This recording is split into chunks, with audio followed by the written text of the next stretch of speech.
आप देख रहे हैं लाइव हिंदुस्तान और इस वीडियो को आप तक पहुंचाने में हमारा सहयोग किया है KR मंगलम यूनिवर्सिटी ने। कुछ ख्वाहिशें ऐसी होती हैं जिन्हें पूरा करने के लिए पूरी कायनात लग जाती है, कुदरत भी लग जाती है। जीते जी ना सही, लेकिन इस दुनिया से उस दुनिया में जाने के बाद भी कुछ ख्वाहिशें खास तौर से निज़ाम इलाही पूरा करता है।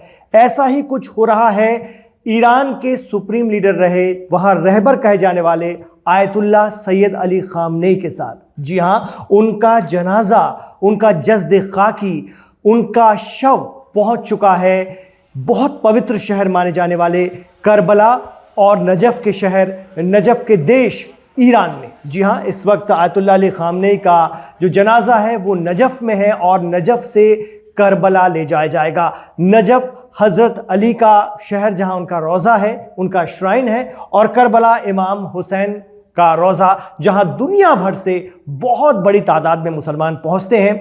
आयतुल्लाह अली खामनेई दुनिया के वाहिद पहले ऐसे लीडर हैं जिनकी आखिरी रस्मात, अंतिम जो क्रियाएं हैं वो दो अलग अलग देशों में हो रही हैं।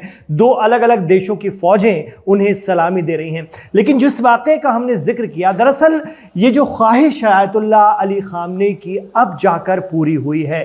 जी हाँ, आपको यकीन नहीं होगा लेकिन ईरान के सुप्रीम लीडर रहे इतने लंबे वक्त तक, लगभग 35 साल आयतुल्लाह अली खामनेई, लेकिन वो कभी भी करबला और नजफ नहीं जा पाए थे। 1957 में, 1957 में वो करबला और नजफ गए थे।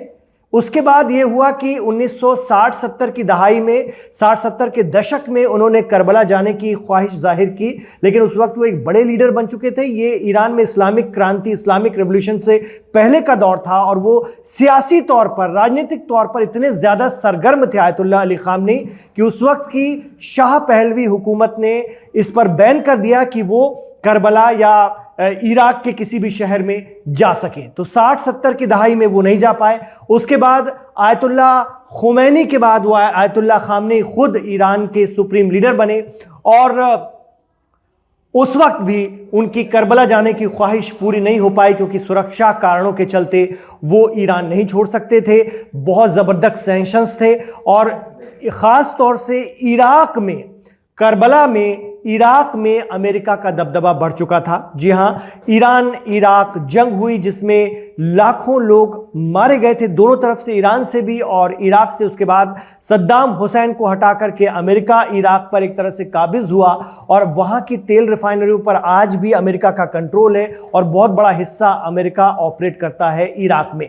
बावजूद इसके आप देखिए, इसी को हमने कहा कि कुदरत देखिए कि आज आयतुल्लाह अली खामनेई का जनाजा उसी नजफ, उसी करबला में मौजूद है जिसकी ख्वाहिश उन्होंने इतने लंबे वक्त तक जाहिर की, लेकिन उनके बाहयात रहते, उनकी ज़िंदगी में ये मुमकिन नहीं हो पाया।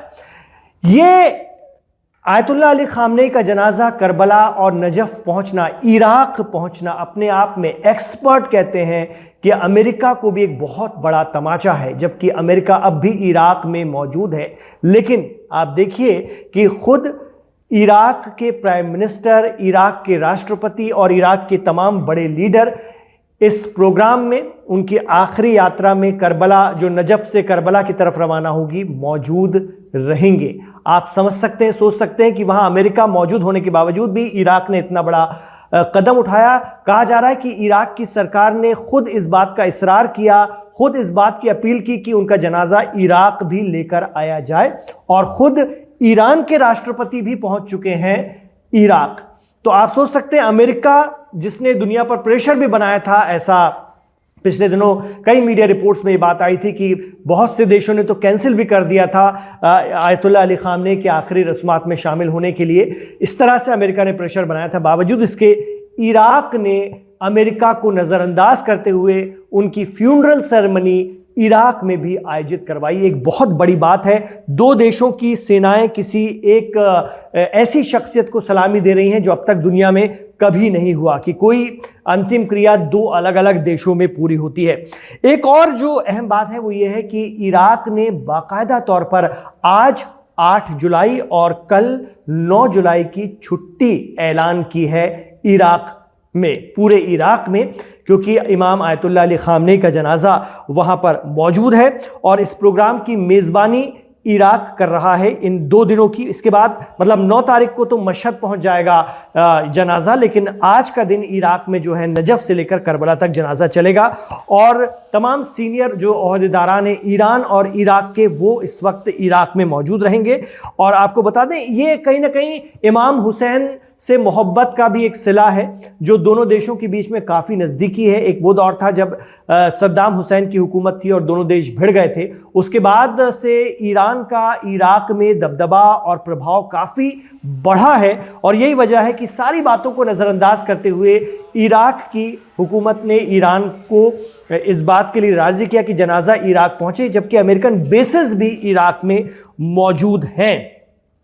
इसके बाद एक और जो अहम बात, तो 60-70 की दहाई में जो चीज़ मुमकिन नहीं हो पाई, 1957 के बाद जो चीज़ मुमकिन नहीं हो पाई थी, इमाम आयतुल्लाह अली ख़ामनेई का जनाजा वहाँ पर पहुँच गया। और ये वाक़या इस बात को दिखाता है कि शहीद रहबर जो ईरान के माने जाते हैं आयतुल्लाह अली ख़ामनेई, दुनिया पर उनका असर सिर्फ उनकी ज़िंदगी तक कायम नहीं था, बल्कि ऐसा लगता है कि उनके शहादत के बाद जो ईरान पर एक पूरी तरह से जंग थोपी गई थी 40 दिनों की और इजराइल और अमेरिका ने मिलकर हमले किए थे, तो इमाम आयतुल्लाह अली ख़ामनेई की शहादत के बाद उनका असर और ज़्यादा बढ़ गया है।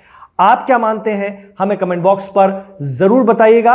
और इससे जुड़ी हुई आपको ये बता दें कि 9 तारीख को ख़ास तौर से मशहद शहर जो कि एक स्पिरिचुअल सिटी है ईरान की, वहाँ जनाजा पहुँच जाएगा और उसके बाद फिर जनाजे की नमाज अदा की जाएगी। मशहद इमाम रज़ा का जो रोज़ा है वहाँ पर उस रोज़े के पास ही, उस रोज़े के प्रमाइसिस में ही आयतुल्लाह अली ख़ामनेई को सुपुर्दे खाक किया जाएगा। इस पर हमारी नज़र लगातार बनी हुई है। आप बने रहिए लाइव हिंदुस्तान के साथ।